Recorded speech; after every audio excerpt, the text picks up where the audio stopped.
Hello, hello, it's your girl Miss T checking in. So, apparently, everybody loves a good story time. So, here we go. So, this is not quite a story time, this is just a bit of a summary or to get you started. A flashback, and then we go forward on the next journey. So, this is officially the beginning of my Cape to Cairo trip. So just a bit of a background, and Cape to Cairo is an idea that was originally years and years ago by some wonderful person whose name I do not know.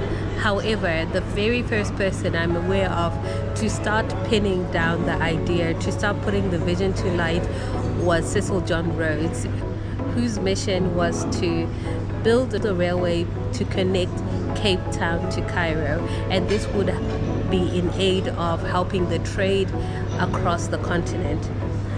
The project was going to be funded by the British government, and they started. So the project was started in the 1900s. However, for various reasons, due to war, due to limited funding, amongst other reasons, the project was never fully completed.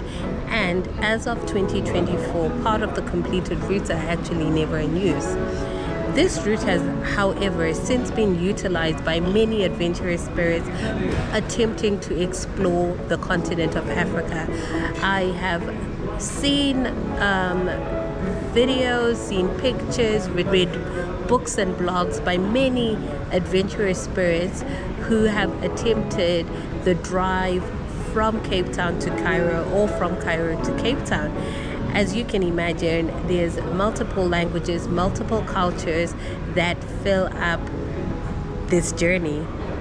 As an African adventurer, I'm like, who of my fellow Africans has done this? I had the pleasure of coming across the lovely Sihle Kumalo, who wrote the book The Dark Continent, my black ass, where he writes his experience of completing Cape to Cairo from his hometown of Cape Town, and he did this using public transport. In his book, he highlights the fact that he did not meet anyone on his journey doing a similar journey. However, he met fellow white South Africans who are actually doing the journey by car. One of the limiting factors for a lot of Africans to do a journey like that is cost, as well as passport privilege. There are a lot of restrictions for many people to travel across Africa. I've watched various African travel content creators sharing their challenges of traveling across borders. However, this was not something that was going to stop a dream continuing to grow in my mind.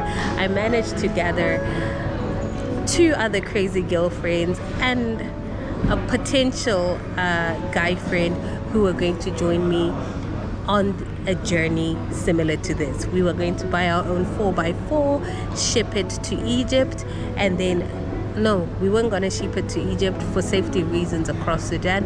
We're going to ship it to Tanzania and then do the journey that way. So we would go to Egypt and then go to Ethiopia, then pick the car up in Tanzania. I don't know how that was going to work, but the idea was to pick up the car somewhere so that we avoid driving through Sudan.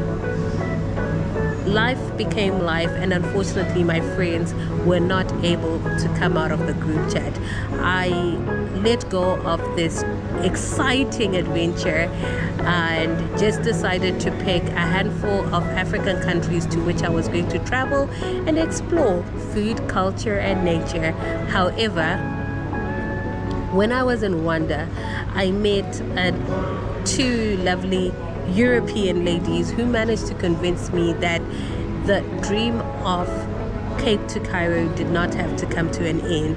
They had traveled extensively through Africa and started off by showing me how to do it by public transport. We took a road trip from Kigali out to Lake Kivu, had an enjoyable time, stress-free, and this actually invigorated the idea that the Cape to Cairo dream did not have to end. I did a trial run because usually when I travel around Africa, I fly. And I will also add, I hadn't traveled extensively around Africa. So I flew out to Kenya, and if I was able to get back to Kigali, which was home for 6 weeks at the beginning of the year, this would mean I could do Cape to Cairo on my own by road. I did. 36 hours later, I got from Nairobi to Kigali. I was ecstatic. And just like that, Cape to Cairo as a trip was revived. This time I would use public transport to travel from Cape Town to Cairo. As I had been all over Asia before on my own, I was somewhat confident that I would be able to embark on the journey.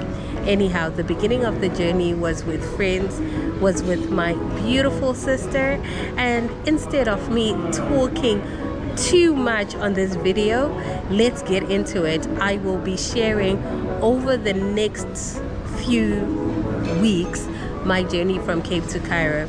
I will also add that at the beginning of this journey, I had not really thought actively about starting YouTube, and therefore to start off with, I'll be using pictures, storytelling, just to fill in the gaps so that you have a knowledge and understanding of what I'm talking about. I hope you enjoy this content. Please feel free to share it with your friends and family and whoever you think might be interested. I would like other fellow Africans to know what else is possible on the African continent. Also, in line with my hope to try and increase or promote travel amongst Africans, I did most of this journey on my Zimbabwean passport. I will share how this went along the way, but let me stop talking and let's get straight into Cape Town.